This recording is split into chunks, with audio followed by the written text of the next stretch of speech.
So from childhood, you get on America's Got Talent. You're like on a bus, like a touring act with your 12-person family. How many people were total? So there are 12 kids 12, and so 2 14. parents. So it was 14 people on a bus. Some of those like hardest times, we were on TV, we were traveling. And I talk about like, I think the hardest thing like for my sanity was playing a show, singing about God, singing about family, singing about love, singing about all these things, like getting off stage and maybe only a couple days before getting hit in the face or something. And just that never ending, always present fear. And to have like a young girl, gorgeous smile, just going, I wish I was in your family.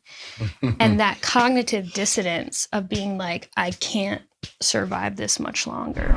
For years, the joke was, someone wants to date you, they have to wrestle me and win. And it led to a number of people like wrestling my dad, like including on television. Like it was so embarrassing. I was allowed to talk with Sean, my now husband, initially after we met for a little while. And then it was, no, he's off the list. He doesn't know his hand-to-hand combat. He doesn't believe the same thing about end times prophecies. At this point, this had happened enough times that I just did not obey. So I've been told this whole time, the outside world, it's bad, it's this, it's that. Especially towards the end, it was, you won't know how to survive. It's big, bad, dark, and ugly. That couldn't have been farther from the truth. And I'm grateful for that because I know that that's not a given. I leapt, the net appeared.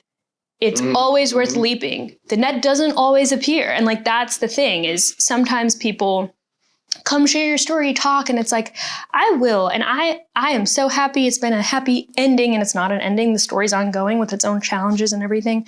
But most of the time it gets worse before it gets better.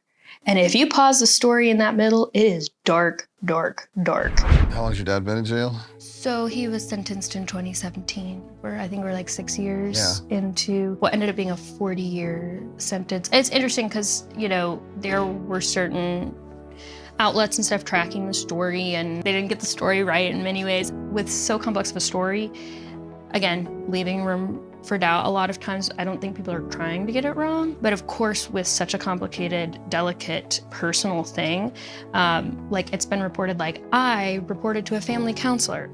Like now, I wish that I could have been the person to actually be the first one to pick up the phone. I was not. And I do not want to erase the story of the person who did do that. Ultimately, I did give testimony, and that's what the arrest warrant was made of. So you could say that, you know, I reported and that's what, yes, but it's more complicated than that. Really the only thing that unites us all is some sort of pain, trauma, because pain is pain is pain. Like maybe it's not the same exact thing, loss, confusion. These are the big questions because guarantee if we do not do our work, it will come out on someone else. And that's where cycles come from. That's where the generational trauma comes from. It's a relief and a grief and a healing to understand that we're not alone.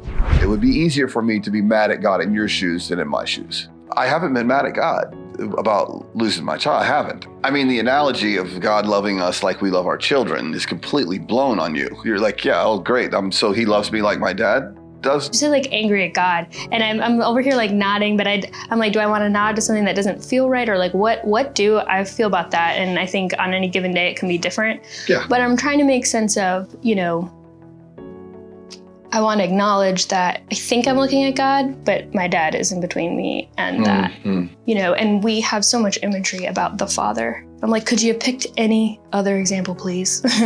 You know, I was at a restaurant and I'm usually pretty peppy in the morning. This person just said to me like, you know, the only reason you're so happy is nothing bad has ever happened to you. And Did you tell him? I can't even remember exactly what I said, but I thought one day you'll read my book, maybe.